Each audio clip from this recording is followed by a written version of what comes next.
El personal de la Fundación SCP en el Área 142 no entendía lo que estaba pasando. Durante días, los investigadores y guardias se habían estado quejando de dolores de cabeza y náuseas. Pronto, el sistema de purificación de agua del sitio se descompuso. Un investigador sufrió fallas en múltiples órganos, y el hangar del sitio colapsó por completo, causando la muerte de varios aviadores. ¿Qué estaba pasando en el Área 142? Hola, soy el Dr. Bob, y este es el SCP-1440, también conocido como el Viejo de Ningún Lugar. El SCP-1440 tiene la apariencia de un varón humano, pero tanto su etnia como su edad son desconocidas. Cuando se le pregunta cualquier detalle sobre sí mismo o su pasado, incluyendo su nombre, fecha de nacimiento o lugar de nacimiento, el SCP-1440 se niega a responder. Aunque se desconoce si se niega a dar esta información o si simplemente no sabe la respuesta a estas preguntas. El acertadamente apodado Viejo de Ningún Lugar parece tener alrededor de 80 años, pero en los 50 años que la Fundación SCP ha estado al tanto de su existencia, SCP-1440 no ha mostrado ningún signo de envejecimiento y aún no se ha determinado si está envejeciendo demasiado lento como para que se note una diferencia en ese tiempo, o si simplemente no envejece en absoluto. Y esta es su apariencia permanente.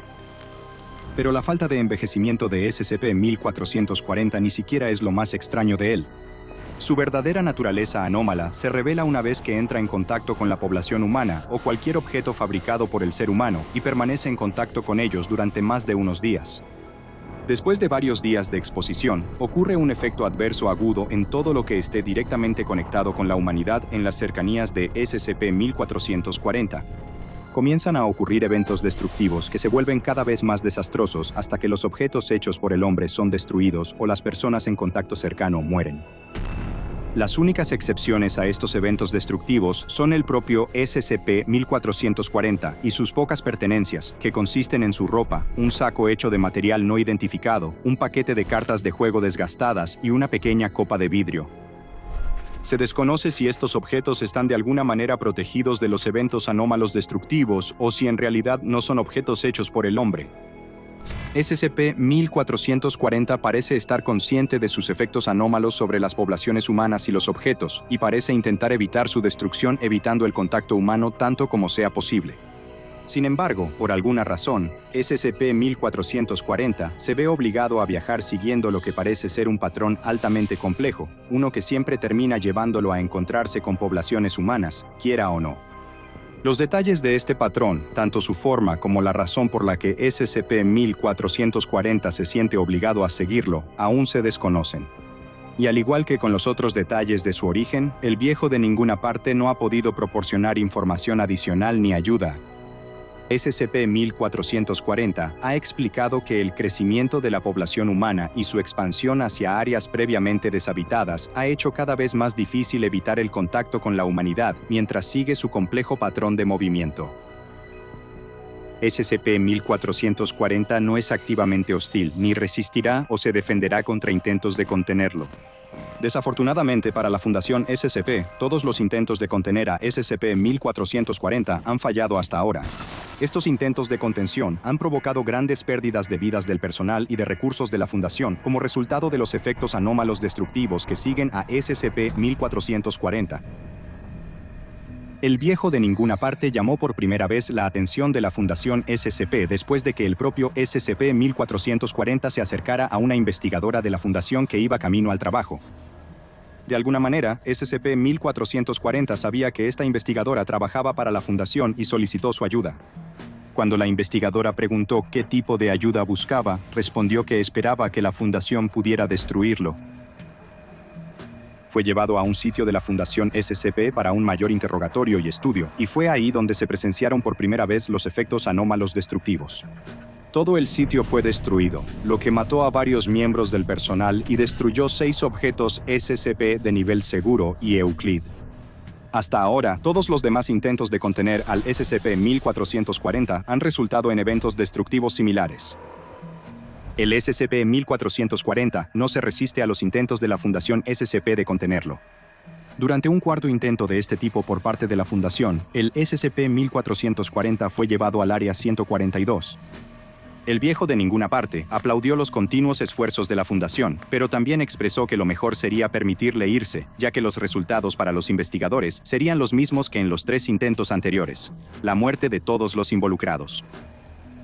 El SCP-1440 le dijo al investigador que lo entrevistaba que su primer hermano ya había llegado y estaba parado detrás del investigador.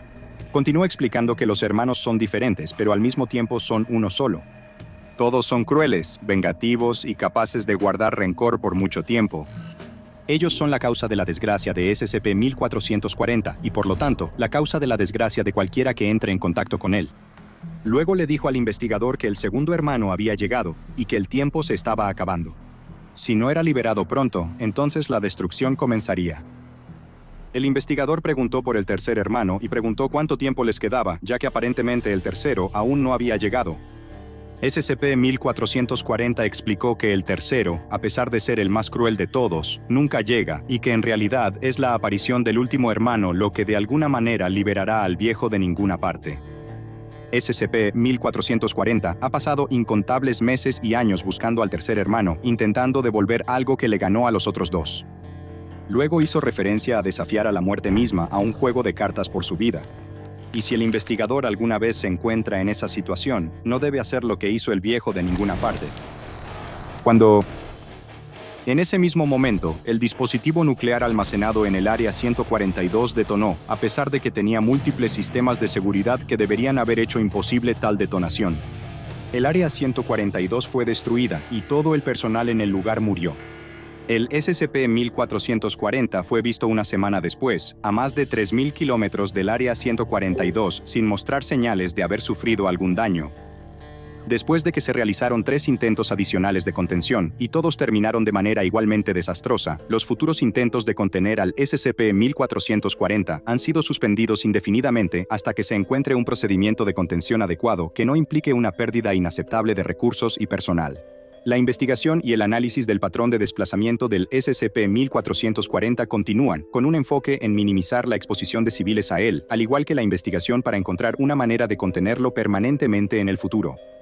Desafortunadamente, la ubicación del SCP-1440 es actualmente desconocida y se le ha asignado la clase de objeto Keter.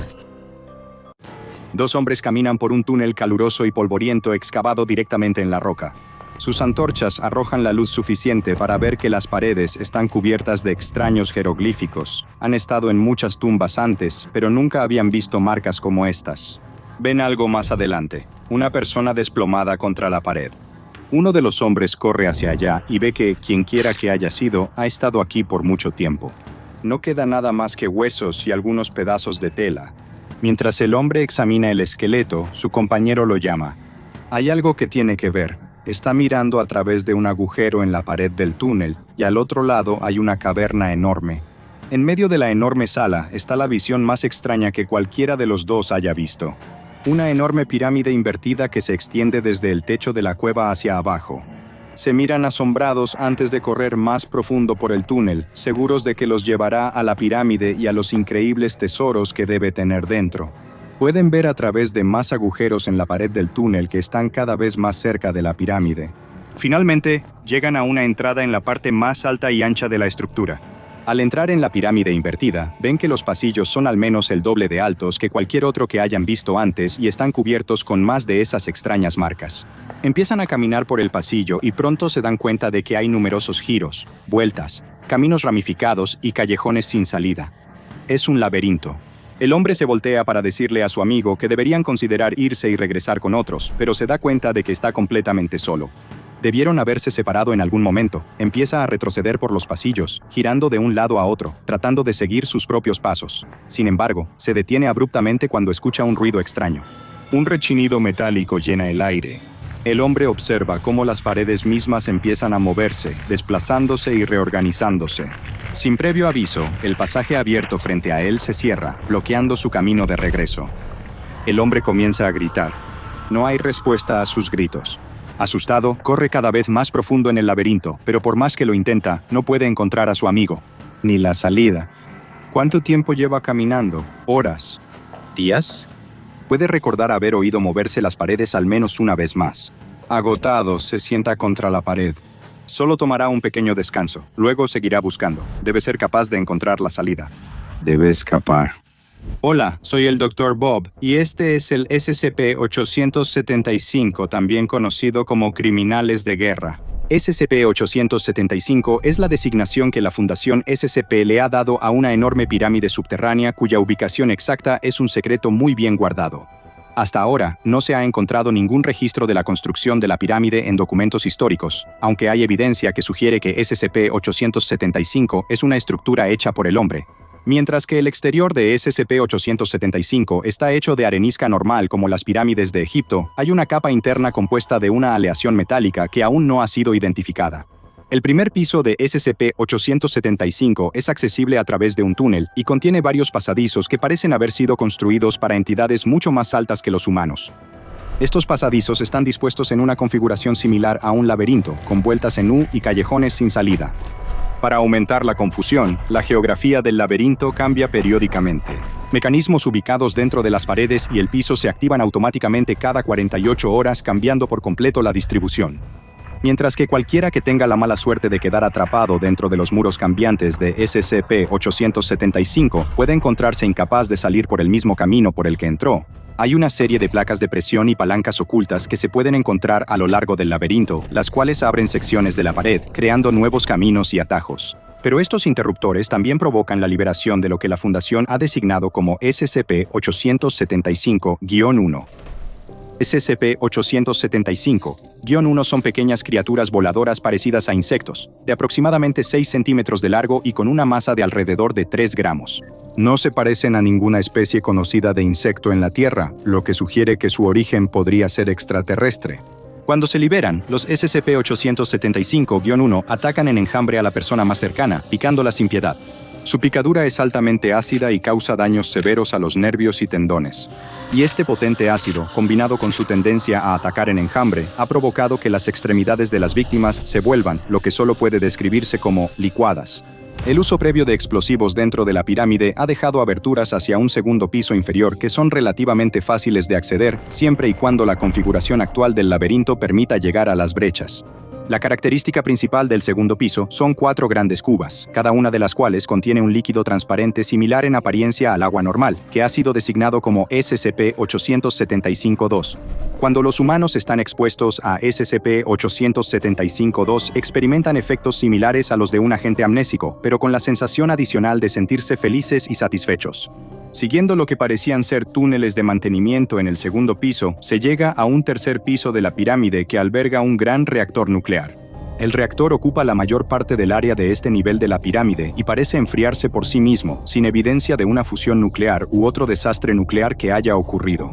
Este reactor parece estar alimentando el resto de la pirámide, incluyendo los mecanismos de reorganización del laberinto en el primer piso, así como lo que está oculto en el misterioso nivel más bajo del SCP-875. Aunque no hay acceso directo al cuarto piso de la pirámide, excavar a través del piso del tercer nivel ha revelado algo increíble. Dentro de una pequeña habitación, parece haber 10 cámaras de estasis criogénicas separadas. Las cámaras están dispuestas en una formación circular y, lo más extraño de todo, es que todas están ocupadas. Dentro de cada cápsula hay una gran criatura insectoide de aproximadamente 3 metros de altura y que pesa 240 kilogramos, que ha sido designada como SCP-875-3. 3 de las criaturas parecen haber muerto porque sus cámaras de estasis fallaron en algún momento del pasado y ha comenzado una descomposición avanzada. Varias otras de las criaturas insectoides están gravemente dañadas, aunque se desconoce si esto se debe a problemas con las cápsulas o si ya habían sufrido heridas antes de entrar en estasis. Aunque no se sabe exactamente qué son estas criaturas, de dónde vienen o si su origen es siquiera terrestre, el examen y análisis de algunas de las imágenes talladas en las paredes del primer piso de SCP-875 han proporcionado información interesante. En una, se representan 2 figuras que se parecen a SCP-875-3 enfrentándose, con una de ellas aparentemente apuñalando a la otra con una lanza, lo que implica algún tipo de conflicto violento en el pasado. En la siguiente, otra figura que se parece a SCP-875-3 aparece presentando una losa de piedra a lo que parece ser un humano vestido con ropas del antiguo Egipto. El egipcio está de espaldas al insectoide, lo que podría sugerir una ruptura en la comunicación o una falta de disposición del egipcio para escuchar al insectoide. Sin embargo, la tercera imagen muestra ahora a dos figuras humanoides inclinándose ante la figura insectoide, junto a una imagen de un cáliz con una gota de líquido cayendo en él. Esto puede representar al SCP-875-2, el líquido amnésico, y la manera en que sus efectos fueron utilizados para someter a este grupo de personas. Esta hipótesis se refuerza aún más con una cuarta imagen que muestra a una figura insectoide observando a dos humanoides que jalan lo que parece ser un gran bloque de piedra con cuerdas. Una quinta imagen muestra a la figura insectoide de pie junto a lo que parece ser un humanoide muerto, consumiendo una parte de él. Y finalmente, una sexta imagen representa a la figura insectoide dentro de un pequeño rectángulo que podría representar las cámaras de estasis encontradas en el nivel más bajo de la pirámide. ¿Son estas entidades que duermen dentro de las cámaras de estasis las mismas que aparecen representadas en las paredes de la pirámide? Llegaron a la Tierra y subyugaron a un grupo de humanos, obligándolos a construir un monumento que pudiera contener sus cámaras de estasis y mantenerlos en una especie de muerte en vida perpetua. Quizás esta pregunta ya fue respondida por una transmisión misteriosa que fue detectada por la Fundación. Proveniente de una fuente desconocida, la transmisión estaba en inglés, pero la gramática y la elección de palabras sonaban como si vinieran de alguien que solo tenía el conocimiento más básico del idioma. La transmisión, en términos muy claros, exigía la devolución de los criminales de guerra y que si no eran devueltos, el 95% de la especie sería llevada a la extinción. Luego continuó describiendo una serie de delitos perpetrados por estos criminales de guerra, incluyendo acusaciones de masacres y canibalismo. Eran las criaturas en el fondo de SCP-875 convictos fugitivos, criminales de guerra de otro planeta o incluso de otra realidad que habían huido a la Tierra para escapar de la justicia? Puede que nunca se sepa con certeza, ya que el mensaje se degradó y se volvió ininteligible antes de que pudiera terminar. Debido a su ubicación estable y la relativa facilidad con la que se puede mantener al público alejado, SCP-875 ha sido clasificado como seguro.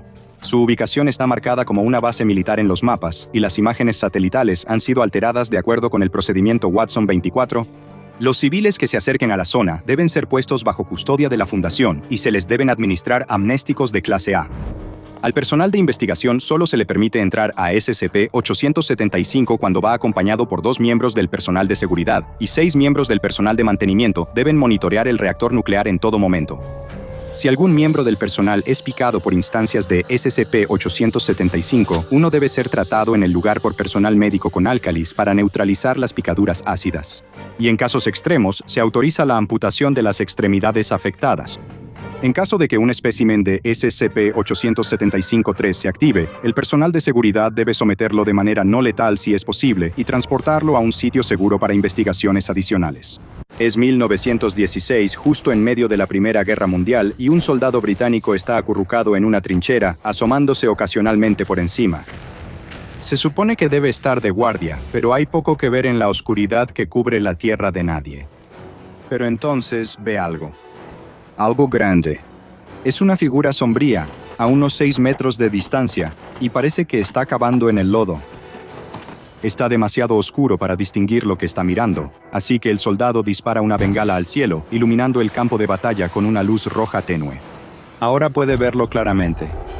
Y es como nada que haya visto antes. Un monstruo enorme y aterrador levantando cuerpos del lodo. El soldado solo puede mirar, petrificado por lo que ve frente a él, cuando la criatura de repente se voltea para mirarlo y sonríe. Hola, soy el Dr. Bob y este es el SCP-3456, también conocido como el Jinete Arcadio. SCP-3456 es la designación dada a un grupo de cuadrúpedos, de los cuales se desconoce el número exacto que existe. Estas entidades se asemejan a caballos, aunque con algunas diferencias marcadas. Los SCP-3456 carecen de pelo y su piel gruesa es translúcida, lo que revela la grasa y el músculo debajo. Tienen pezuñas de 3 dedos, y lo más extraño de todo, tienen 1 o más torsos con forma humana fusionados a sus espaldas. Cada torso tiene un par de brazos y una cabeza, pero no tiene piernas. El torso parece fundirse directamente con la espalda del cuerpo del ser, que es similar al de un caballo. Los brazos son mucho más largos que los de un humano, con una envergadura total que es el doble de la altura de la anomalía.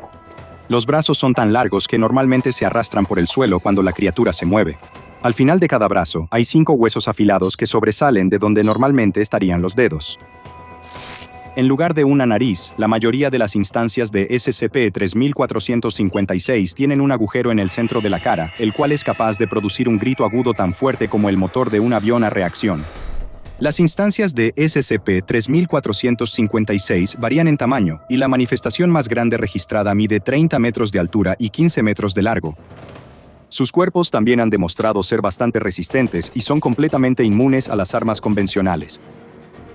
Estas criaturas anómalas han demostrado un alto nivel de inteligencia adaptativa, utilizando tácticas complejas como preparar emboscadas mediante la destrucción de propiedades y la manipulación psicológica para atraer a sus objetivos a las trampas.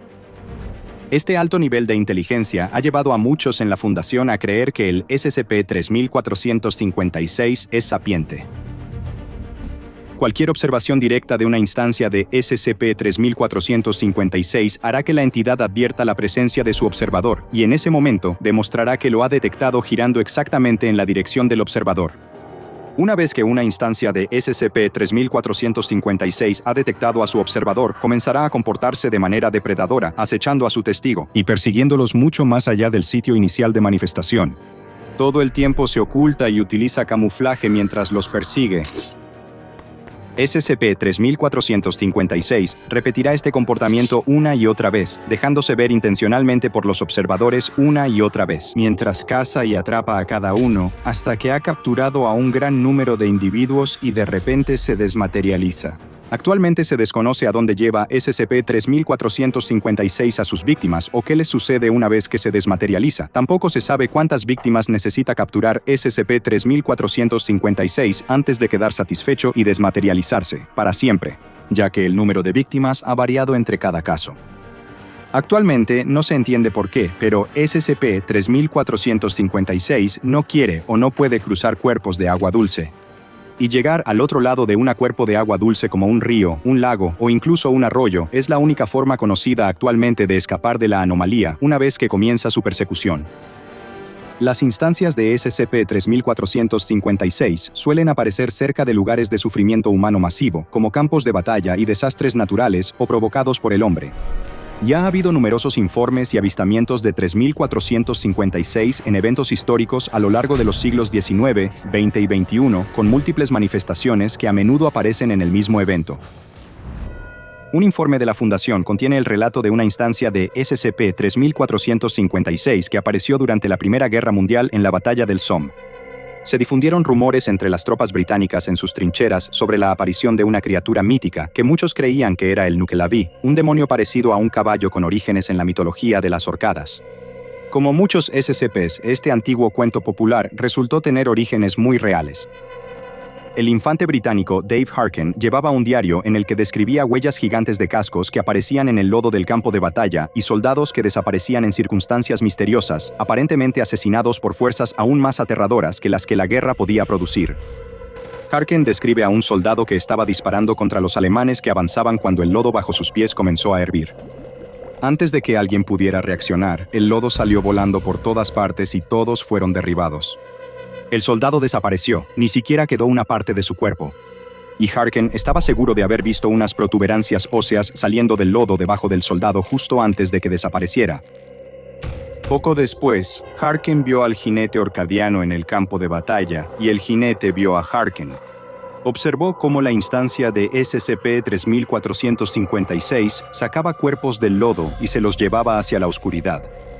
Le disparó varias veces a la entidad con su rifle, pero las balas no tuvieron ningún efecto.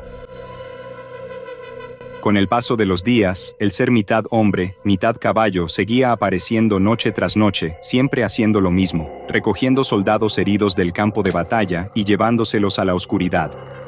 Siempre volteaba a ver a Harkin, como si lo estuviera provocando o invitándolo a intentar seguirlo. Pronto aparecieron más ejemplares de SCP-3456, muchos de ellos con más de un torso en la espalda. Y luego empezaron a poner trampas, enterrándose en el lodo y esperando a que los soldados pasaran corriendo sobre ellos.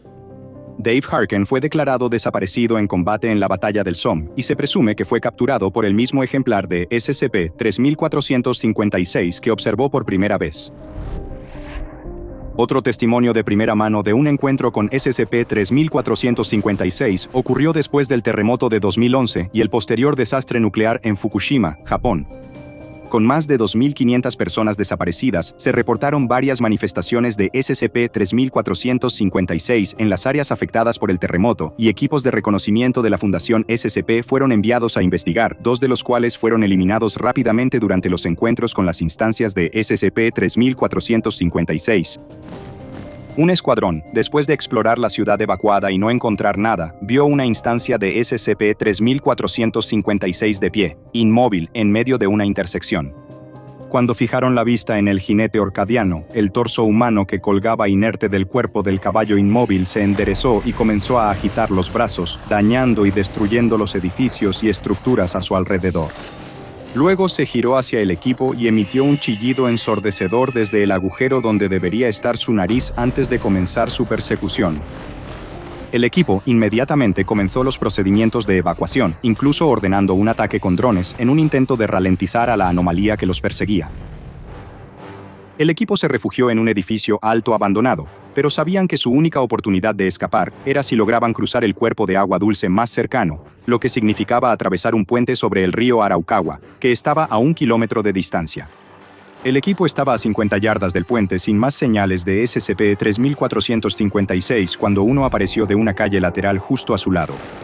Se usaron armas ligeras contra la criatura y se le dispararon 2 granadas propulsadas por cohete, pero nada tuvo efecto. Una granada aturdidora que detonó en la cara de la anomalía les dio suficiente tiempo a algunos del escuadrón para cruzar el puente y escapar.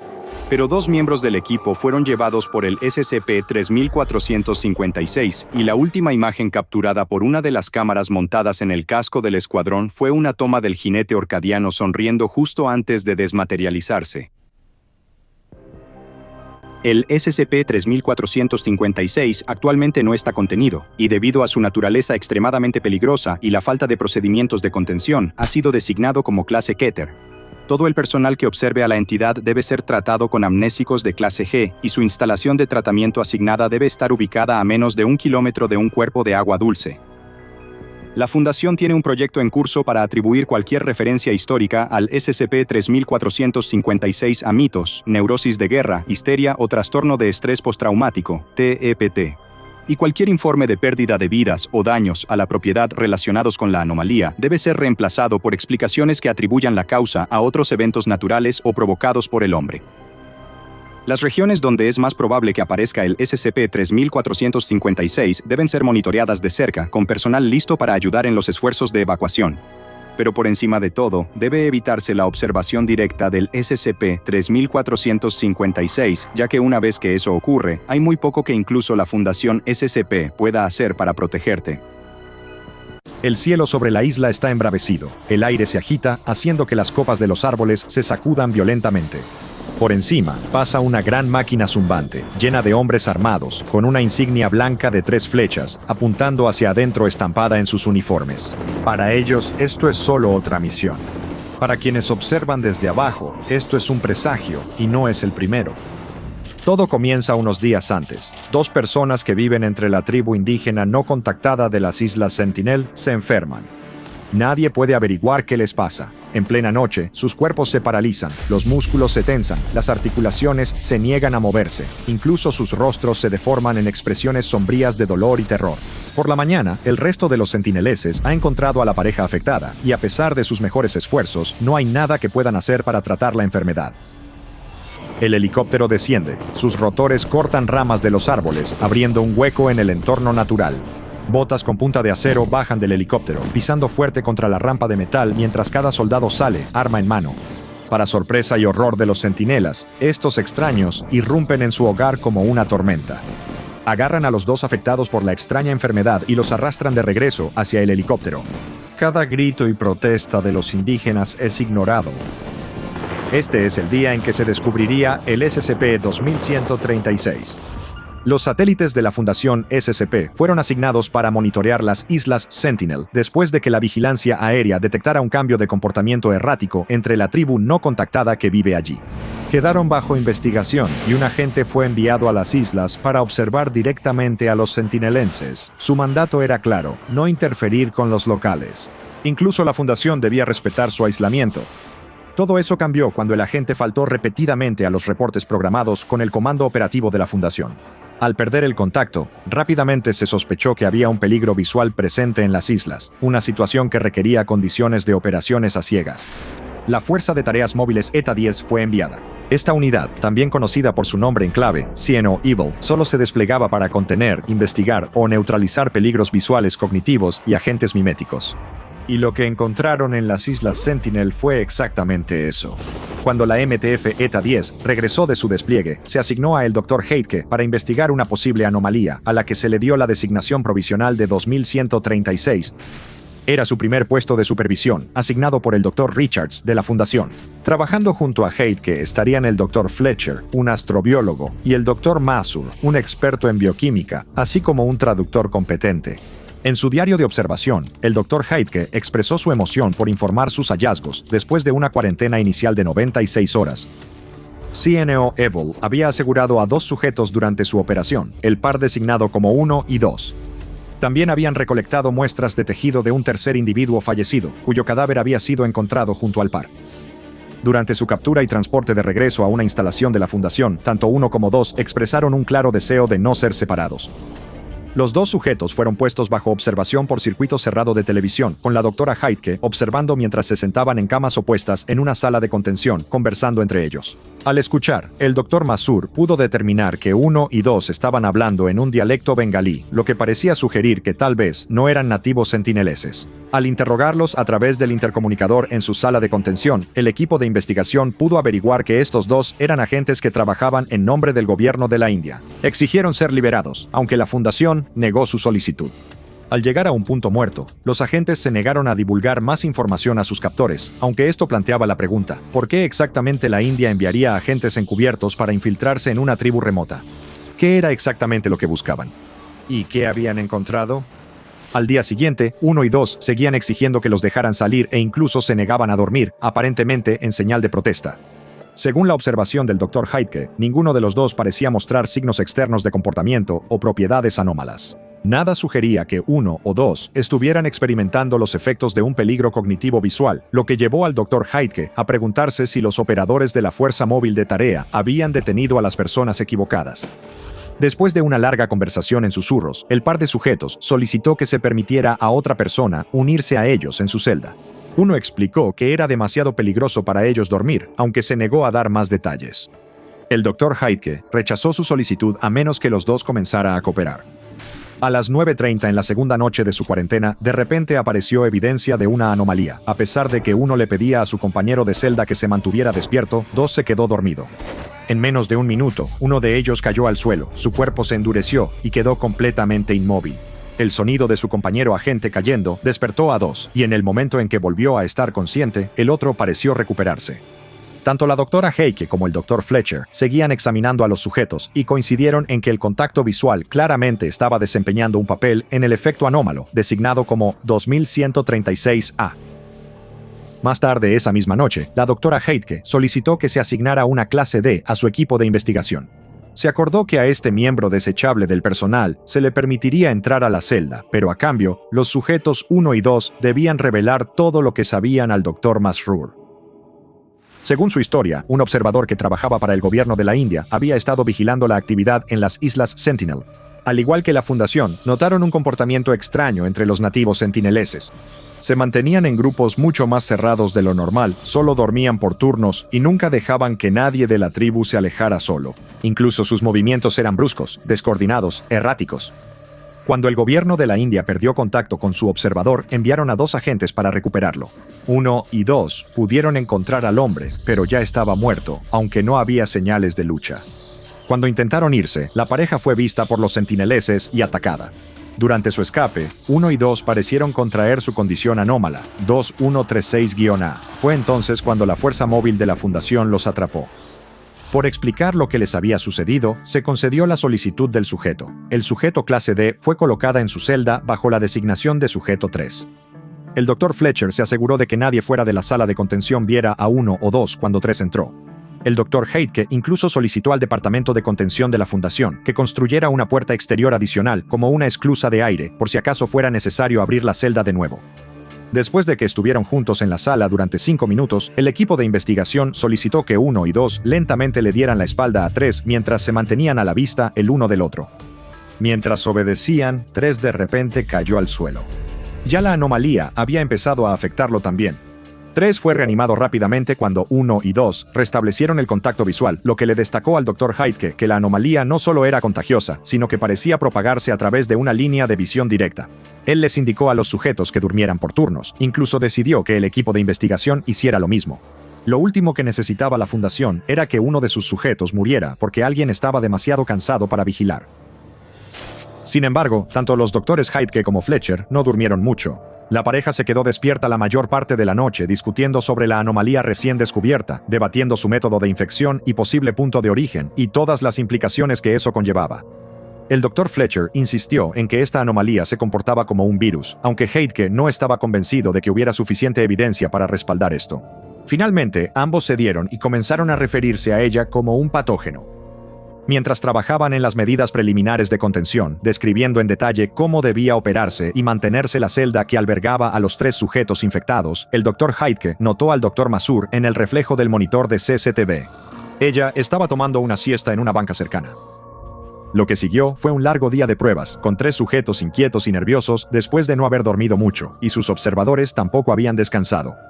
El trío no estaba dispuesto a cooperar hasta que el Dr. Heidke les dijo que las pruebas ayudarían a la fundación a encontrar una cura.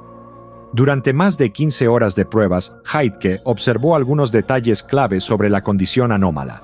En promedio, el 2136A hacía efecto dentro de los 45 segundos después de que se rompía la línea de visión de un sujeto. Parecía que la anomalía no se veía afectada por reflejos o refracciones, lo que llevó a Heidke a solicitar que se colgaran espejos en la celda. Esto, esperaba él, evitaría que los 3 sujetos estuvieran fuera de la vista de los demás en cualquier momento. La piel también tenía que estar visible para que el efecto anómalo no se activara, lo que llevó al equipo de investigación a pedirles a los sujetos que se desnudaran de la cintura para arriba. Al concluir las pruebas del día, y cuando se les pidió a los 3 sujetos que clavaran ganchos en las paredes de la celda para colgar espejos, los nervios parecían empezar a sentirse, empeorados por el constante sonido de los martillazos.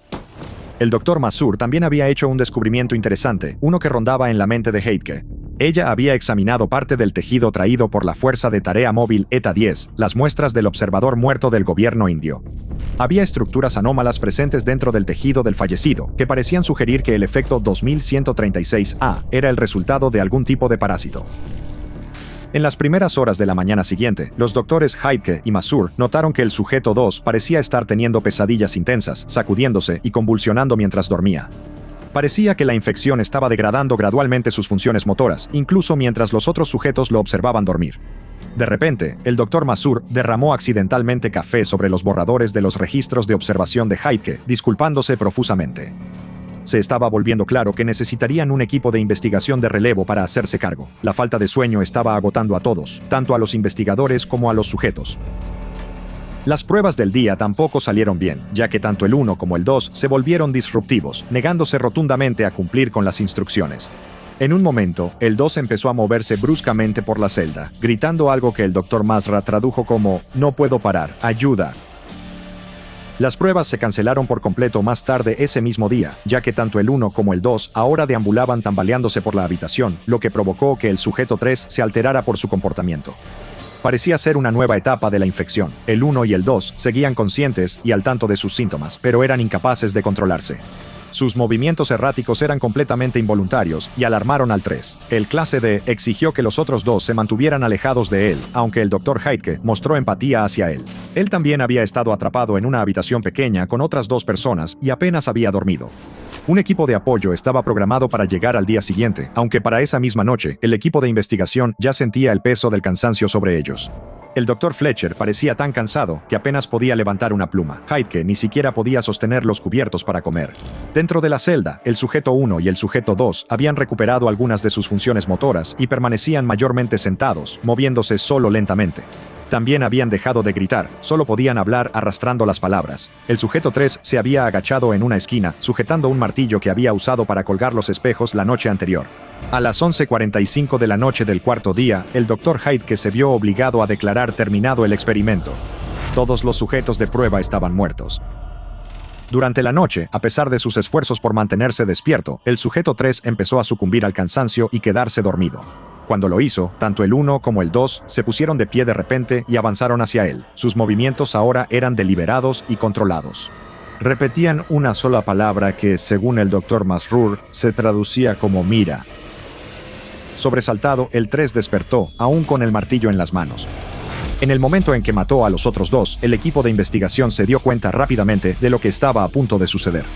El efecto de 2136A comenzó. El cuerpo de 3 empezó a paralizarse, lo que hizo que soltara el martillo. Cubierto de la sangre de sus compañeros de celda, su pecho dejó de moverse y cayó al suelo. Se asfixió. Sin embargo, la habitación estaba llena de aire respirable.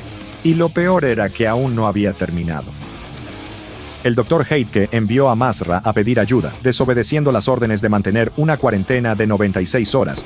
Se dio cuenta rápidamente de que no solo los sujetos de prueba habían sido infectados. Fletcher debió haber visto a uno de ellos cuando llevaba a la clase D a la celda. Lo negó, pero cuando el Dr. Fletcher apartó la mirada, Heidke empezó a sentir que su cuerpo se apagaba, luchando por moverse o respirar. Si Fletcher no hubiera volteado de nuevo, el investigador principal habría muerto. La doctora Masra solo pudo llegar hasta el pasillo cercano antes de colapsar, lo que llevó a los doctores Heidke y Fletcher a salir tras ella. Si podían verse entre ellos, mantenerse a la vista, entonces estaban a salvo. A medida que sus síntomas empeoraban, Heidke luchaba por escribir, y su diario de observaciones se llenó de errores ortográficos debido a los espasmos en sus manos. Se sentía como estar atrapado sin poder hacer nada en el asiento del pasajero, como si alguien más, algo más, hubiera tomado el control de su cuerpo. Más tarde esa mañana, ninguno de los miembros del equipo de investigación había podido salir de la cámara de observación. El equipo de respaldo aún no llegaría en varias horas, y todo lo que Heidke podía hacer era evitar mirar a Fletcher. El otro doctor lo estaba observando, pero mientras Heidke no se diera la vuelta, Fletcher no podía moverse. Luego, en cuestión de 5 minutos, la anomalía haría efecto y ambos morirían. Ese era el plan. Heidke sabía que tenían que estar muertos antes de que llegara el equipo de respaldo. De lo contrario, los investigadores simplemente transmitirían la infección en cuanto vieran al nuevo equipo.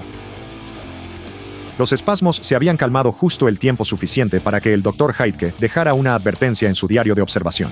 Advirtió a la fundación que el patógeno que descubrieron era mucho más complejo de lo que cualquiera había pensado al principio. Tanto Heidke como Fletcher habían estado murmurando incoherencias durante horas, aparentemente incapaces de formar una oración, hasta que de repente el Dr. Fletcher habló. «Mira», repitió la palabra mirando fijamente al Dr. Heidke y acercándose más. Sin pensarlo, Heidke cerró los ojos, siguió escribiendo en su diario de observaciones, esperando y deseando que su compañero investigador muriera, sabiendo que él también lo haría poco después. Fletcher quería que él mirara. La última entrada de las observaciones de Heidke decía, «Quiere que mire pero no puedo mirar, no puedo mirar, no puedo mirar, no puedo mirar, no puedo mirar». Entonces, ¿qué es exactamente el SCP-2136? Explicándolo de manera sencilla, es un patógeno anómalo. El contagio en sí es imposible de visualizar, incluso usando un microscopio electrónico. Los investigadores de la Fundación y expertos en virología anómala han teorizado que el patógeno podría ser tan pequeño que es capaz de provocar una infección a nivel subatómico.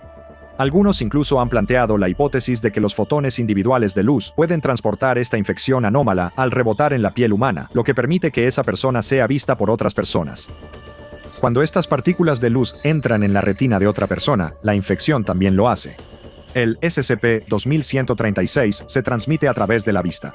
Si una persona no infectada ve a alguien que porta el patógeno, también se contagiará. Una vez que el SCP-2136 llega a un nuevo huésped, inmediatamente comienza a tomar control de su cuerpo. Una vez que una persona infectada está fuera de la línea de visión de otra persona, que probablemente también sea huésped del SCP-2136, comenzará a mostrar los primeros síntomas de la enfermedad anómala. El patógeno comenzará atacando las neuronas motoras del infectado, que transmiten señales desde el sistema nervioso central del cuerpo hacia los músculos para realizar movimientos. El SCP-2136 provoca que los músculos se endurezcan repentina e involuntariamente una vez que un huésped no está siendo observado. Este síntoma aumentará rápidamente en gravedad hasta que el infectado quede completamente inmóvil. La única manera de revertir este síntoma es que una persona infectada sea observada nuevamente por otro huésped de SCP-2136.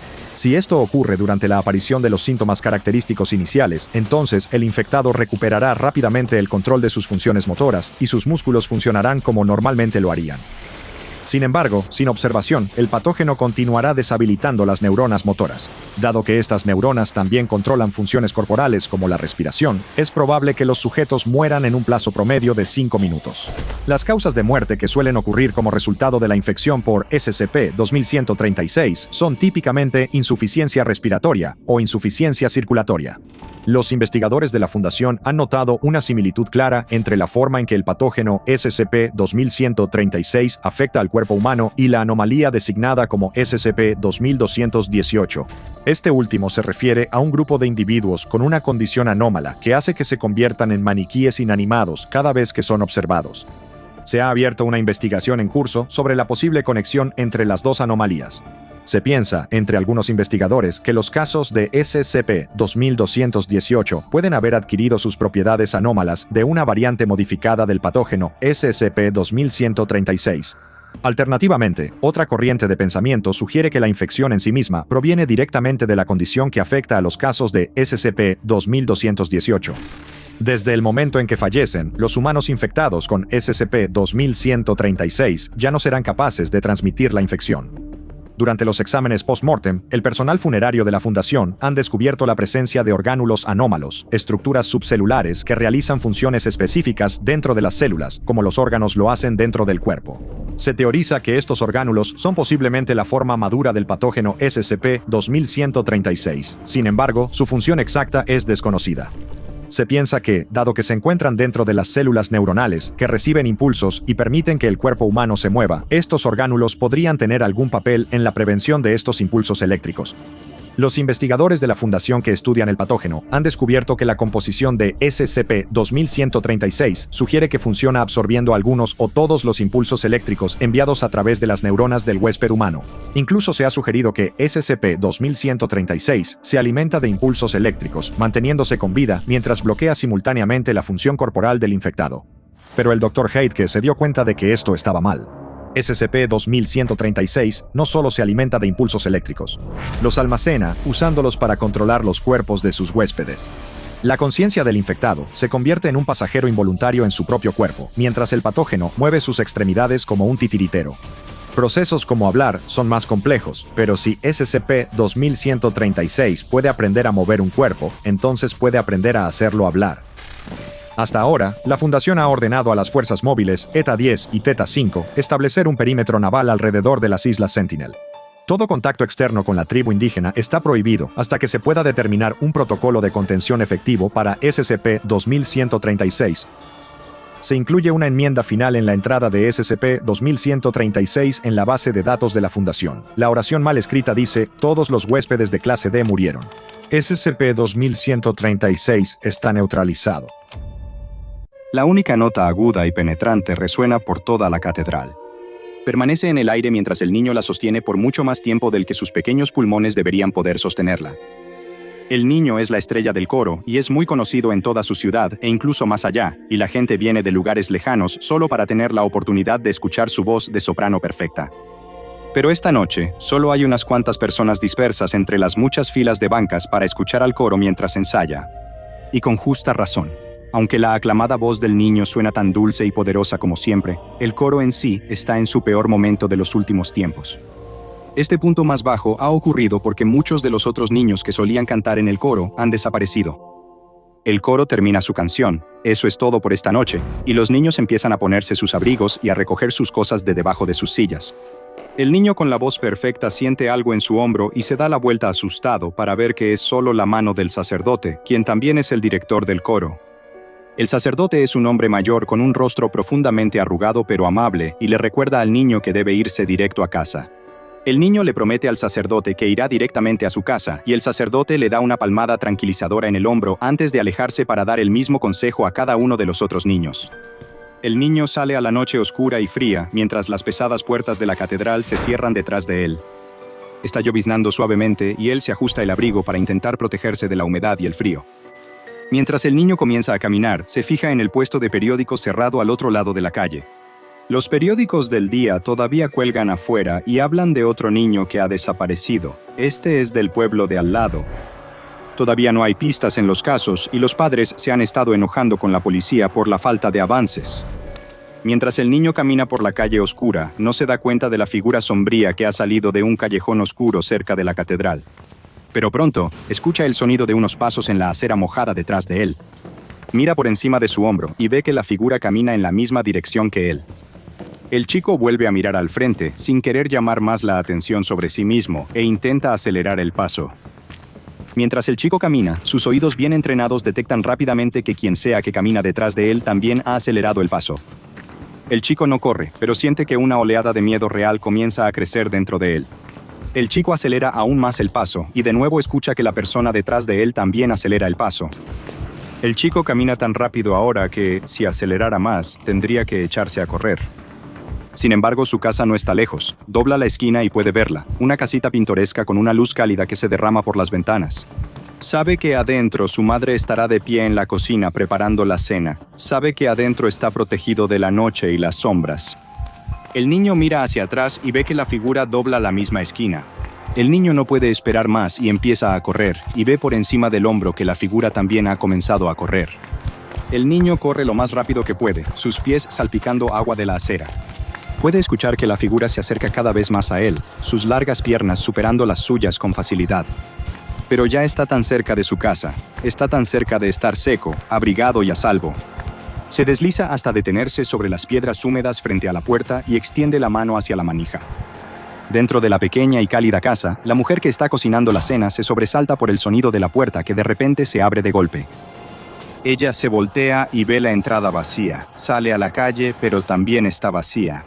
No hay nada presente excepto el sonido del viento y el casi imperceptible sonido de una sola nota cantada. Una nota hermosa y aguda. ¿Qué le pasó al chico que alguna vez fue la estrella brillante del coro de la catedral? ¿Y qué pasó con los otros chicos desaparecidos? ¿A dónde fueron todos? Tal vez fueron a SCP-2678, una misteriosa anomalía espacial que también es conocida como la ciudad hecha enteramente de sangre. SCP-2678 es un espacio extradimensional que, hasta ahora, se sabe que es accesible solo a través de una entrada, una puerta en el sótano de la Catedral de Siena, en Siena, Italia.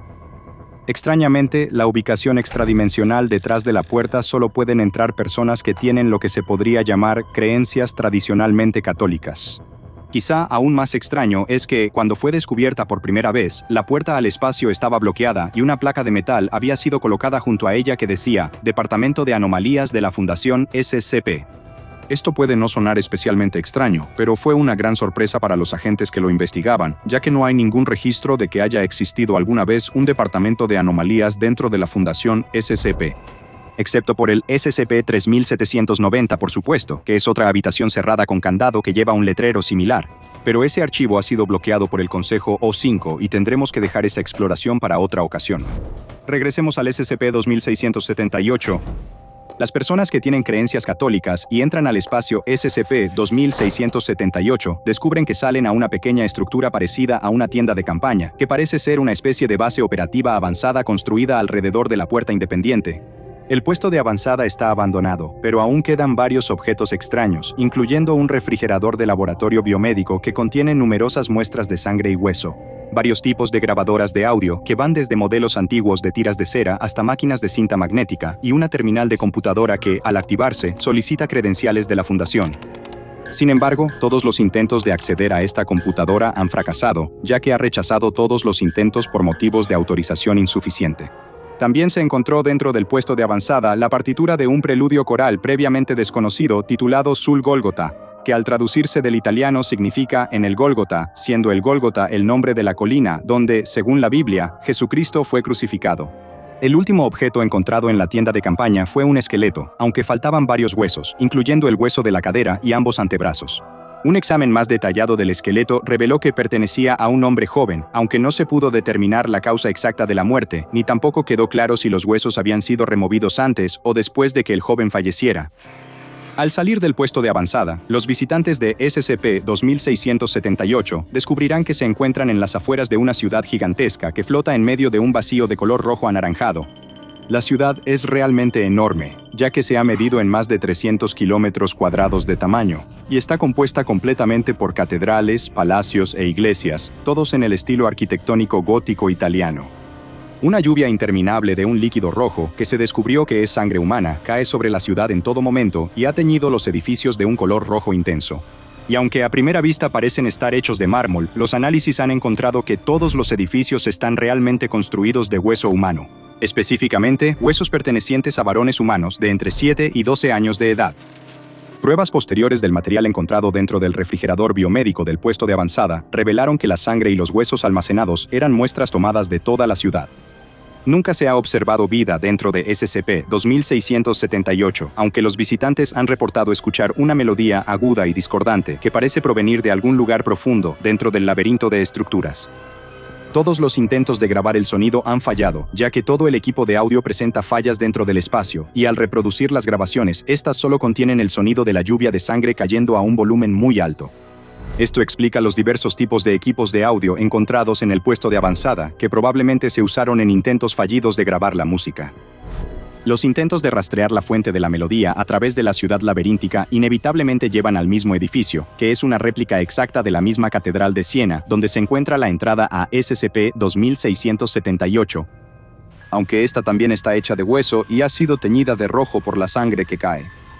Y aunque el exterior de la catedral coincide perfectamente con su contraparte del mundo real, el interior es otra historia. Dentro de la catedral solo se encuentra un gran órgano de tubos. Al órgano de tubos le cortaron por la mitad sus tubos más largos, los que producen las notas más graves, y le arrancaron los pedaleros correspondientes. Al presionar una tecla del órgano, se produce una nota que imita la voz de un adolescente masculino, y cada tecla tiene su propia voz única. Al igual que con un órgano de tubos normal, una nota puede sostenerse mientras se mantenga presionada la tecla, aunque después de un tiempo, la voz que emana del órgano parecerá adoptar un tono de pánico. Los intentos de determinar cómo produce las notas el órgano han fracasado, ya que el órgano no tiene caja de viento, fuelles ni ningún tipo de soplador, que normalmente moverían el aire a través de los tubos. Sin embargo, el órgano tiene otro efecto dentro de SCP-2678, además de solo producir sonidos, ya que cada vez que se toca una nota, la lluvia que cae afuera se transforma en agua normal. No importa cuánto tiempo se mantenga la nota, y aunque ahora la lluvia clara y normal caiga, los edificios nunca serán lavados y siempre seguirán manchados de rojo. Se realizaron pruebas en el órgano para determinar cuánto tiempo podía hacerlo. Se sostuvo una sola nota, y la tecla de 2/7 fue presionada durante más de 20 minutos, tiempo durante el cual la voz continuó cantando, sonando cada vez más tensa y angustiada a medida que pasaba el tiempo. Finalmente, al llegar a los 23 minutos, la propia tecla se astilló en pedazos, eliminando permanentemente la capacidad de producir esa nota. También se observó que los restos astillados de la tecla sangraron durante varios días después de esta prueba. Las expediciones enviadas al SCP-2678 han resultado en que los agentes parecen experimentar una serie de cambios de comportamiento que, actualmente, se hipotetiza que son consecuencia de escuchar la música de órgano en su interior. Los cambios psicológicos han incluido una mayor apreciación por la música coral, una creencia cada vez más fuerte en la religión organizada, más confianza en figuras de autoridad, menos confianza en personas de un estatus social o económico inferior, y una renuencia a reportar crímenes cometidos por otros miembros de la Fundación SCP. Estos cambios también parecen ser permanentes, ya que no hay evidencia de que disminuyan con el tiempo. Desafortunadamente, se ha logrado poco o ningún avance en la comprensión de este espacio misterioso e inquietante, ni sobre lo que podría significar la presencia de una base de operaciones avanzada del Departamento de Anormalidades en su interior. Y así, por el momento, todas las exploraciones futuras en el interior han sido canceladas. La puerta en el sótano de la Catedral de Siena ha sido nuevamente bloqueada, con la entrada oculta detrás de una estantería, y la facilidad con la que la Fundación puede contener esta ubicación extradimensional ha resultado en que se le otorgue la clasificación de segura. ¿Qué crees que es realmente el SCP-2678?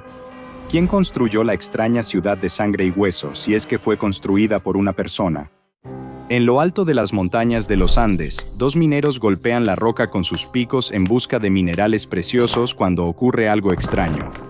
Golpean una pared impenetrable. Mientras limpian la superficie irrompible a la que han llegado, ven que es una lámina espejada de un metal extraño. Empiezan a quitar la roca a su alrededor, revelando cada vez más de la brillante superficie metálica hasta que, de repente, desaparece como por arte de magia. Detrás de ella hay una cámara con maquinaria extraña y una misteriosa esfera metálica en su interior. Los dos mineros se miran entre sí con incredulidad. ¿Qué demonios acababan de descubrir? Hola, soy el Dr. Bob y este es el SCP-163, también conocido como un viejo náufrago. La Fundación pronto se enteró del extraño objeto que había sido desenterrado en las montañas de los Andes e inmediatamente envió agentes para asegurar el sitio. Cuando llegaron, encontraron que la esfera metálica aún estaba allí, aunque aproximadamente el 30% de la maquinaria que originalmente se había reportado en la cámara había sido saqueada antes de que pudieran llegar. Según el análisis de las capas de roca en las que se encontró, la cámara parecía tener muchísimos años de antigüedad, y las pruebas en los minerales presentes mostraron señales de una onda de choque, lo que indica que, fuera lo que fuera esto, se había estrellado en las montañas.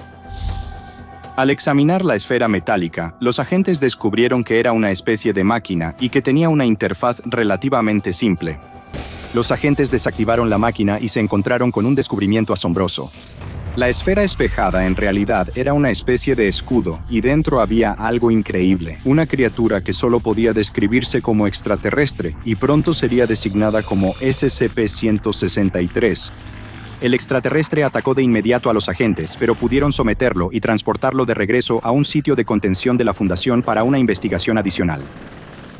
El SCP-163 es como nada que se haya visto antes en este planeta. Mide 2 metros de alto y 1,5 de ancho. Su cuerpo es aproximadamente cilíndrico, con una boca circular en la parte inferior y algo que parece una cabeza en la parte superior. Tiene 8 patas, cada una con 3 articulaciones que están dispuestas radialmente alrededor del centro de su cuerpo. También tiene múltiples extremidades especializadas, incluyendo 2 apéndices prensiles a cada lado de su boca para ayudar a alimentarse. 2 brazos justo debajo del área de la cabeza que son capaces de movimientos más finos y de manipular objetos delicadamente, y 2 brazos más grandes justo encima de sus patas, que se usan para manipular objetos pesados, así como para la autodefensa. Y los restos de 2 apéndices, también cerca de la boca, que parecen haber sido amputados en algún momento antes de su descubrimiento. A 30 centímetros de la parte superior de la cabeza de SCP-163 hay un solo ojo semicompuesto que rodea completamente su cabeza, dándole una visión de 360 grados. El ojo está dividido en 88 unidades separadas y es sensible a la luz ultravioleta C, una luz de onda corta que es dañina para la mayoría de la vida en la Tierra. Su piel es transparente cuando se expone a las longitudes de onda de luz que los humanos pueden ver, pero se vuelve opaca bajo la luz ultravioleta. Las extrañas propiedades de SCP-163 no se limitan a su exterior. Las pruebas de la sangre de color verde de la criatura han revelado que procesa oxígeno y dióxido de carbono de manera similar a muchas criaturas en la Tierra, pero su sistema circulatorio está basado en níquel, a diferencia de los sistemas basados en hierro o cobre que usan la mayoría de los organismos terrestres. También tiene un endoesqueleto compuesto de un tejido similar a la celulosa, la sustancia de la que están hechas las paredes celulares de las plantas. Y sus células usan ADN para las instrucciones, igual que las células humanas, con las mismas bases ACGT, pero SCP-163 interpreta esas instrucciones de manera diferente a como lo hacen las células humanas. Todas estas diferencias significan que el entorno de origen de SCP-163 debe ser radicalmente diferente al de la Tierra, con diferentes tipos y proporciones de elementos presentes. Ciertos elementos que son perfectamente seguros para los humanos son peligrosos para SCP-163 y viceversa. Las pruebas han demostrado que, aunque puede sobrevivir en nuestra atmósfera sin ayuda, comenzará a mostrar signos de enfermedad después de 1 hora. Para mantenerse con vida, es vital que SCP-163 continúe poseyendo y manteniendo el dispositivo universal de soporte vital que se descubrió junto con él, designado como SCP-163-1. El dispositivo es capaz de convertir elementos químicos básicos en sustento para 163, además de proyectar el escudo metálico protector en el que fue encontrado encerrado. La otra tecnología recuperada junto con SCP-163 aún no se ha comprendido completamente, aunque la investigación continúa. La tecnología es sorprendentemente rudimentaria, ya que gran parte consiste en transistores ensamblados en computadoras analógicas con propósitos aparentemente variados. Los procesos que estas computadoras parecen estar modelando no coinciden con ningún proceso científico conocido, y se teoriza que tienen algo que ver con el soporte vital de 163. Aún no se sabe cómo, o si es que lo hace, comunica ideas complejas. Cuando está en ciertos estados, produce una onda sinusoidal constante de aproximadamente 15 Hz, que puede durar desde 15 segundos hasta 10 minutos, y el personal que ha estado expuesto al sonido ha reportado sentir paranoia, por lo que se recomienda permanecer en lugares bien iluminados hasta que la sensación desaparezca. La principal forma en que SCP-163 expresa sus emociones parece ser con la masa de tejido sobre su ojo compuesto, y dependiendo de cómo se sienta, fruncirá el ceño de diferentes maneras. También se ha demostrado que muestra una respuesta positiva a algo al golpear rápidamente sus delicados brazos superiores entre sí, y una respuesta negativa haciendo lo mismo con sus dos poderosos brazos inferiores. SCP-163 debe estar contenido en un recinto con habitaciones para vivir, comer, trabajar y dormir, así como una sala de recepción con esclusa de aire y asientos apropiados tanto para 163 como para un investigador humano. El aire en el recinto debe ser filtrado y revisado regularmente para detectar impurezas, y hay dos sistemas de iluminación, uno que produce luz dentro del espectro visible para los humanos y otro que produce luz ultravioleta. El personal debe usar trajes de aislamiento en todo momento cuando esté en el recinto para protegerse a sí mismos y a SCP-163 de la contaminación cruzada. Sorprendentemente, SCP-163, que ha sido clasificado como seguro, también tiene permitido salir de su recinto, siempre y cuando primero se ponga su propio traje de aislamiento y sea escoltado por un investigador en todo momento. Se han realizado varios experimentos con el fin de comunicarse con SCP-163, así como para determinar su nivel de inteligencia. En una prueba, se le mostraron a SCP-163 varias tarjetas con imágenes impresas que representaban diferentes expresiones y emociones humanas. No pareció reconocer ninguna de ellas, pero sí sostuvo la imagen número 18 sobre la visera del investigador principal.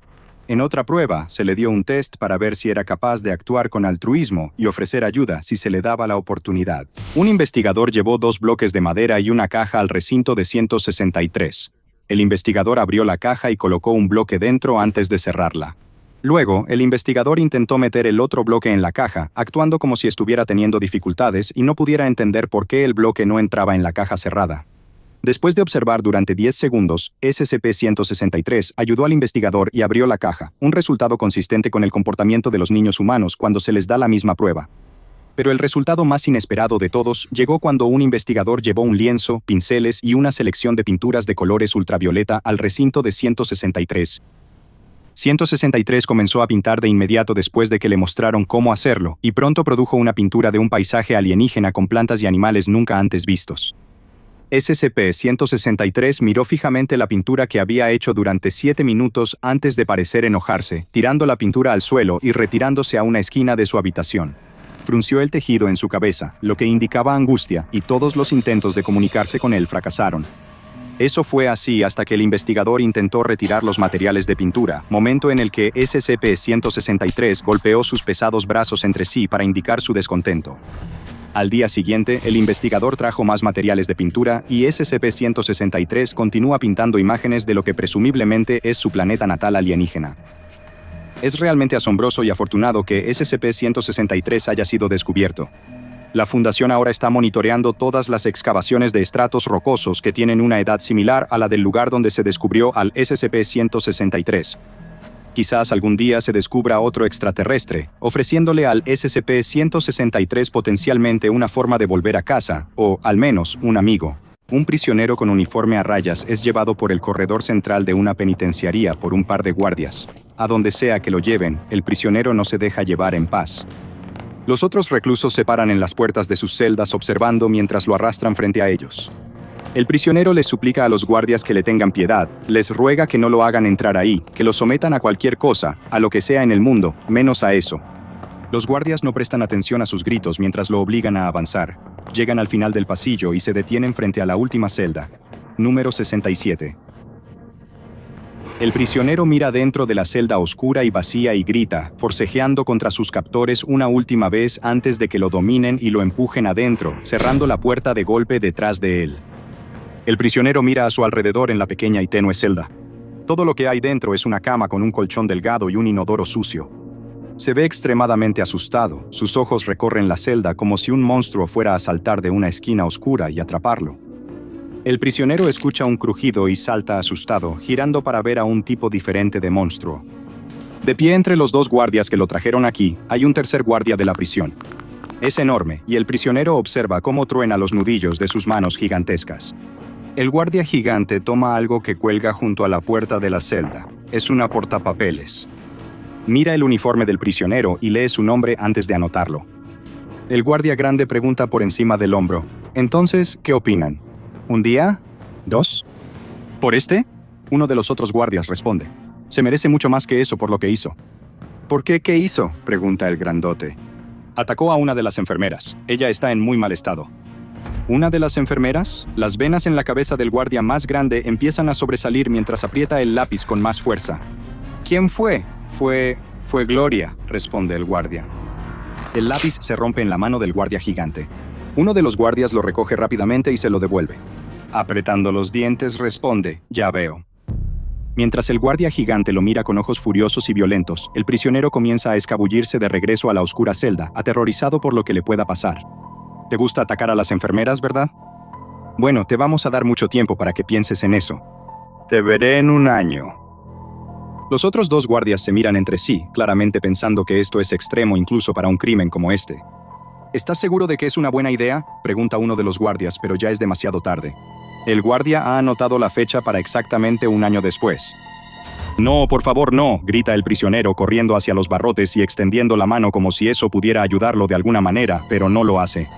Hay un leve susurro del viento que parece llevar el sonido de murmullos, y luego el prisionero desaparece. Simplemente se ha ido, se esfuma en un parpadeo. El guardia cuelga la portapapeles de nuevo en la pared antes de darse la vuelta y alejarse rápidamente. Necesita llegar a la enfermería. Los dos guardias no pueden hacer nada más que encogerse de hombros y seguirlo. Pobre tipo, susurra uno de ellos mientras se alejan de la celda vacía. Un año después, exactamente en la misma fecha, el enorme guardia camina por el mismo pasillo de la prisión. Es tarde en la noche, y mientras camina, deja que su porra golpee las rejas de las celdas, haciendo un fuerte estrépito. Despierten, todos, despierten. Es un día de regreso a casa. Los prisioneros somnolientos se levantan de sus camas y se paran al frente de sus celdas, esforzándose por mirar a través de las rejas para ver la celda al final del bloque. ¿Ven lo que pasa cuando se meten con el personal? Vamos, levántense, levántense, hoy es el día, es un regreso a casa. El guardia llega al final del pasillo y se detiene frente a la celda vacía con la portapapeles colgada en la pared junto a ella. La puerta está abierta y no hay nada dentro de la celda oscura excepto el mismo inodoro sucio y la cama. El guardia saca su reloj de bolsillo y revisa la hora. Todos, tanto el guardia como los prisioneros, están concentrados en la celda vacía. El guardia revisa su reloj de nuevo. La manecilla de los minutos marca la medianoche, y en ese instante, la puerta de la celda se cierra y se traba con un fuerte clic. La prisión está completamente en silencio. Cada recluso espera conteniendo la respiración para ver qué sucede después. El guardia saca un gran y pesado llavero y mete una llave en la puerta de la celda antes de entrar. Él mira a su alrededor y aún así parece que nada adentro ha cambiado. Pero entonces ve lo que está buscando. Allí en la esquina, cerca del inodoro, hay una figura acurrucada con un uniforme de prisión a rayas. Vaya, vaya, vaya, ahí estás. El guardia empieza a caminar hacia esta persona que de alguna manera apareció en la celda, pero la figura acurrucada no se mueve ni reacciona de ninguna manera. El guardia se agacha y pone una mano sobre el hombre para voltearlo. ¿Disfrutaste tu estancia? El confinamiento solitario es una de las formas más brutales de castigo que todavía se utilizan en gran parte del mundo hoy en día. La angustia psicológica y física que resulta de pasar días, semanas, meses o incluso a veces años en soledad puede ser devastadora. Pero por horrible que sea esta práctica, existe una forma de castigo que es aún más aterradora. Una que incluso los criminales más endurecidos temen y harían cualquier cosa por evitar. Esto es SCP-2701, también conocido como verdadero aislamiento. SCP-2701 es una celda de prisión que aparentemente luce normal, ubicada en una penitenciaría estatal de Pensilvania que ahora está clausurada.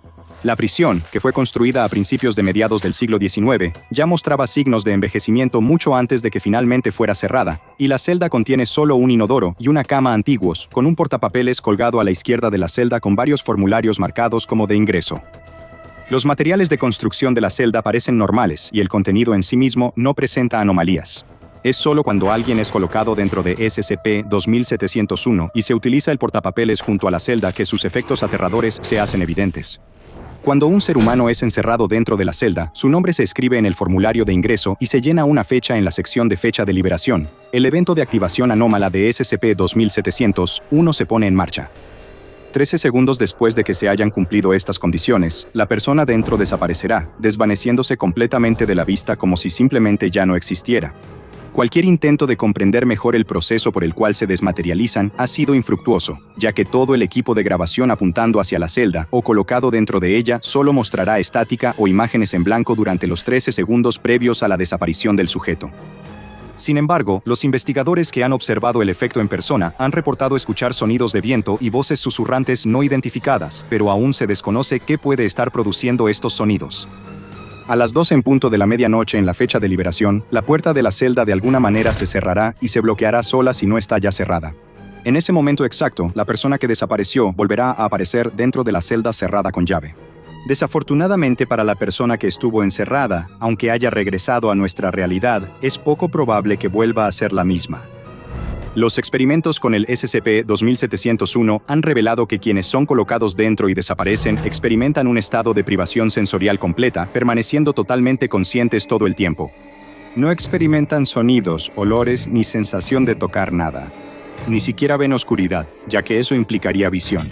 En cambio, realmente no experimentan ningún tipo de percepción en absoluto. Este efecto puede ser desastroso para la psique humana, ya que los sujetos reportan haber desarrollado miedos intensos tanto a las sombras como a la luz, claustrofobia, agorafobia y miedo a dormir después de su tiempo dentro de SCP-2701. Al mismo tiempo, no habrán experimentado ningún cambio físico en absoluto, incluyendo el envejecimiento, sin importar cuánto tiempo haya pasado. Pero la peor parte de SCP-2701 es que aquellos que están encerrados dentro no experimentan el tiempo al mismo ritmo que tú o yo. Las pruebas han revelado que, una vez que alguien desaparece dentro de la celda, sentirá como si el tiempo se hubiera alargado significativamente, con el efecto de dilatación haciendo que perciban el tiempo a un ritmo que se ha estimado entre 300 y 400 veces más largo de lo normal.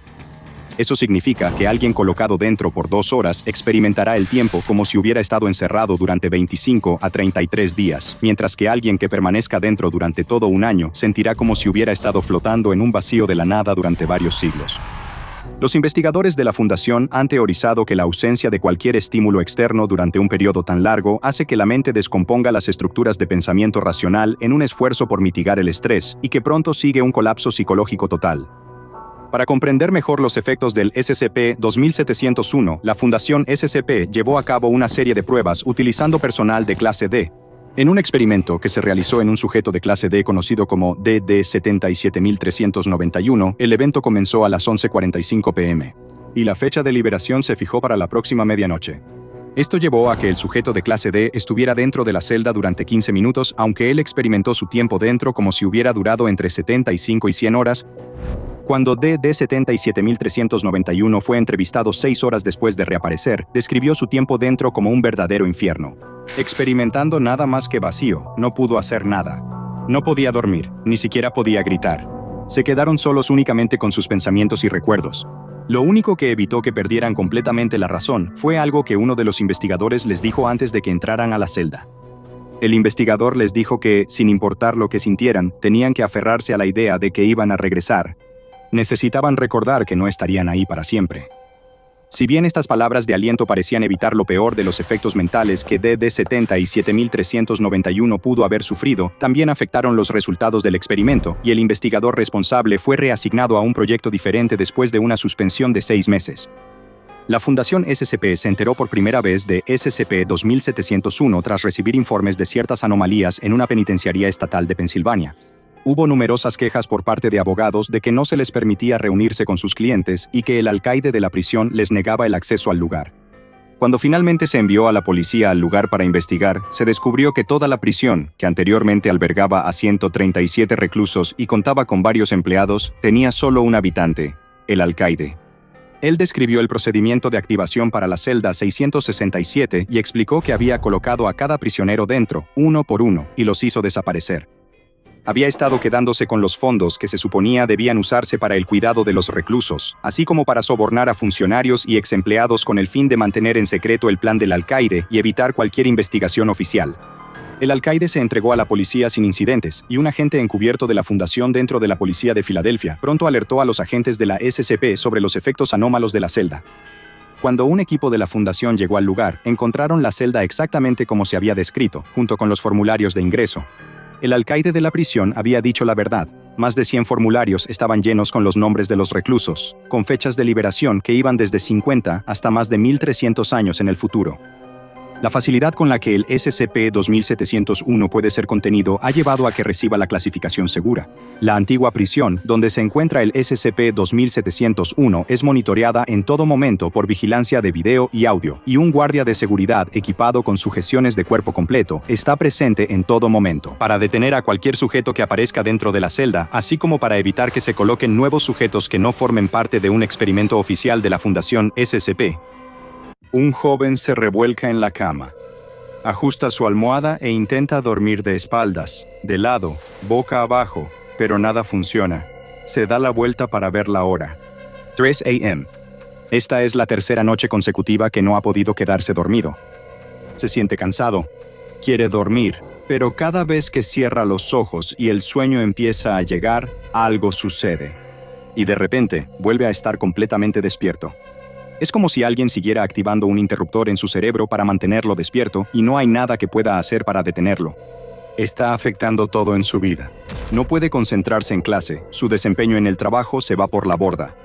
Incluso sus pasatiempos dejan de resultarle agradables por completo. Todo lo que quiere hacer es dormir. Sus amigos y familiares pueden notar que algo anda mal. Es como si se hubiera convertido en otra persona y lo animan a ir al médico. Pero los doctores le dicen que no hay nada que puedan hacer por él. Por lo demás, está perfectamente sano.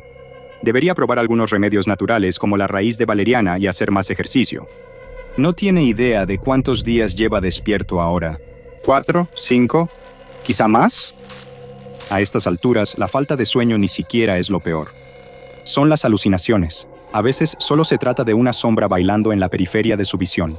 Pero otras son increíblemente vívidas y se sienten más reales que su vida ahora sombría. Tuvo que dejar de ir al trabajo y a clases por completo, ya que no puede concentrarse por más de un par de segundos a la vez. Sus amigos no quieren tener nada que ver con él. ¿Y quién puede culparlos? Tiene cambios de humor incontrolables y arremete sin razón alguna. Ha probado todos los remedios para dormir que existen, siguió el consejo del doctor y se ejercitó tan intensamente como nunca antes. Pero al no poder dormir nunca, ya no le queda energía. Se está convirtiendo en un zombi viviente. Se levanta de la cama, pero pierde el equilibrio y se desploma en el suelo. Intenta levantarse, pero no puede. Simplemente se quedará ahí un rato. Empieza a quedarse dormido y se prepara para el sobresalto que siempre lo despierta. Pero esta vez no sucede. Sin embargo, la oleada de sueño que empieza a invadirlo se siente diferente esta vez. Es más pesada, más pacífica y más permanente. Hola, soy el Dr. Bob, y este es el SCP-966, también conocido como Asesino del Sueño. SCP-966 es la designación que la Fundación SCP le ha dado a una criatura que pertenece a un grupo de bestias depredadoras anómalas, que miden entre 1.4 y 1.6 metros de altura y pesan aproximadamente 30 kilogramos. Estos humanoides sin pelo tienen un rostro alargado, una boca llena de dientes puntiagudos como agujas, y cada una de sus manos tiene 5 garras afiladas como navajas que pueden medir hasta 20 centímetros de largo. Aunque a diferencia de los humanos y los simios, son digitígrados, lo que significa que caminan usando solo los dedos de los pies. Pero no podrás ver el horrible rostro de SCP-966 bajo circunstancias normales, ya que solo son visibles bajo condiciones de iluminación muy específicas. Solo pueden ser vistos bajo luz que tenga una longitud de onda entre aproximadamente 700 y 900 nanómetros, que está justo en el límite del espectro de luz visible para los humanos, extendiéndose hacia lo que se conoce como luz infrarroja. La única excepción a esto es si su piel, músculos u órganos han sufrido quemaduras de segundo o tercer grado, en cuyo caso, las áreas afectadas de su cuerpo serán visibles bajo un espectro mayor de longitudes de onda que son perceptibles para el ojo humano. Aunque son aterradores de ver, los SCP-966 en realidad son bastante débiles físicamente, con una densidad muscular muy baja. Sus huesos son huecos, similares a los de las aves, y aunque sus garras pueden ser increíblemente afiladas, también se rompen fácilmente, lo que las hace poco aptas para el combate. Además, no descansan durmiendo, pero en momentos aparentemente aleatorios, detienen todo movimiento y entran en un periodo de reposo que dura aproximadamente de 3 a 5 minutos, después del cual pueden reanudar su comportamiento normal. Con todas estas deficiencias físicas, ¿cómo es que SCP-966 obtuvo la reputación de ser un cazador tan temible? El secreto está en su capacidad para emitir ráfagas de un tipo de onda previamente desconocido. Cazando solo o en parejas, SCP-966 utiliza esta onda para inhibir la capacidad de su presa de entrar en cualquiera de las etapas de sueño reparador y también impide la capacidad de tener microsueños. Se ha observado que estas ondas son efectivas hasta 20 metros, aunque las pruebas han demostrado que pueden ser bloqueadas por metales post-transicionales, siendo el plomo especialmente efectivo. SCP-966 caza y se alimenta de animales de tamaño mediano a grande, lo que incluye a los humanos. Y una vez que su presa ha sido objetivo de las ondas inhibidoras del sueño, el efecto es permanente, sin que hasta ahora se haya descubierto un método que les permita recuperar la capacidad de dormir. Los experimentos han demostrado que la inconsciencia puede ser inducida de otras maneras, como con el uso de anestesia general. Aunque estos métodos han resultado ser ineficaces, ya que aunque la víctima esté inconsciente, no recibe ninguno de los beneficios reparadores del sueño mientras está en ese estado. Los efectos de la privación del sueño en los humanos, tanto mental como físicamente, son devastadores. Los síntomas pueden comenzar a aparecer después de solo 24 horas e incluyen cambios de humor, problemas de memoria y deterioro sensorial.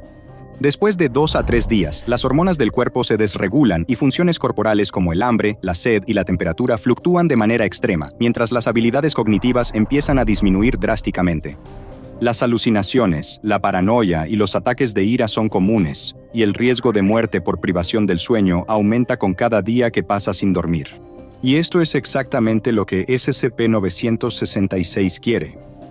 Después de enviar subrepticiamente una ráfaga de ondas de privación del sueño a su víctima, luego acecharán a su presa hasta que la falta de sueño finalmente lleve a la total incapacidad. En ese momento, SCP-966 los consume. SCP-966 han demostrado ser extremadamente silencioso y ágil al cazar. Sin embargo, se ha observado que intencionalmente hacen ruidos amenazantes alrededor de su presa, presumiblemente para aumentar aún más sus ya elevados niveles de estrés y potencialmente acelerar su degradación mental. En raras ocasiones, incluso agreden físicamente a su víctima para deteriorar aún más su salud mental y física. Algunas de las presas de SCP-966 experimentarán alucinaciones especialmente intensas y episodios de ira, lo cual se teoriza que es causado por la exposición prolongada a múltiples ráfagas de sus ondas que impiden dormir. Se desconoce por qué algunas víctimas son expuestas a múltiples ondas cuando se ha demostrado que una sola instancia es 100% efectiva, y se hipotetiza que solo recurren a este comportamiento cuando tienen mucha hambre para intentar acelerar el proceso. Sin embargo, otros han propuesto la teoría de que SCP-966 puede obtener algún tipo de placer perverso al ver a sus víctimas sufrir antes de morir. Se han encontrado ejemplares salvajes de SCP-966 en todo el mundo, y aunque la Fundación SCP ha logrado reducir su número, todavía existen en cantidades lo suficientemente altas como para representar una amenaza seria para la humanidad. Por estas razones, se les ha asignado la clasificación Euclid. Las fuerzas de tarea móviles IOTA-1 e IOTA-2, con los nombres en clave Cazadores de Sueños y Perseguidores del Aire, respectivamente, están monitoreando continuamente cualquier informe de muertes repentinas o violentas relacionadas con la privación del sueño, con el fin de identificar y neutralizar las instancias restantes de SCP-966 salvajes. 4 especímenes de SCP-966, 3 machos y una hembra, han sido adquiridos por la Fundación y actualmente están contenidos en una habitación de 10 por 10 metros que está revestida con plomo y equipada con cámaras de seguridad infrarrojas. A cada espécimen se le alimenta con 20 kilogramos de carne cada mes, y en caso de que la hembra dé a luz, el nuevo espécimen debe ser llevado para observación y estudio antes de ser eliminado, previo a que alcance la madurez. Ahora ve y mira otra entrada de los archivos del Dr. Bob, y asegúrate de suscribirte mientras seguimos adentrándonos cada vez más en los archivos clasificados de la Fundación SCP.